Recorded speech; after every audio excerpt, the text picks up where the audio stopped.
બોલો મને એક વિચાર આવ્યો.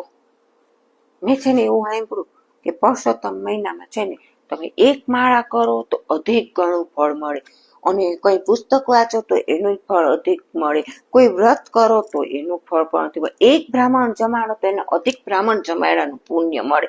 એના અધિક ગણું જેમ બધું અધિક માસ એટલે અધિક ગણું પુણ્ય મળે તમને. બરાબર, મેં એવું સાંભળ્યું એટલે.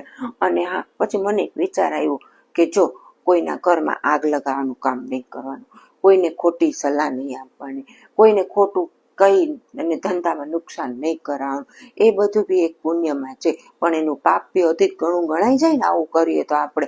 એટલે આ એક મહિનો તો જરાય કોઈની નિંદા નહીં કરીએ, કોઈની કોઈ દિવસ વાત નહીં કરીએ, એવું નિયમ આપણે લઈ લઈએ. જોકે આપણે લોકો તો કોઈ દિવસ કરતા જ નહીં, મને ખબર છે, હું નથી કરતી, તમે લોકો બી નથી કરતા. પણ આ તો જે કરતા હોય એને કહીએ છીએ આપણે નહીં હો, તમને નથી કહેતી હો. હા પાછું એટલે આ તો પુરુષોત્તમ મહિનો છે એટલે પુરુષોત્તમ ભગવાન ભાઈ બધા એનું ભલું કરે, બીજું શું.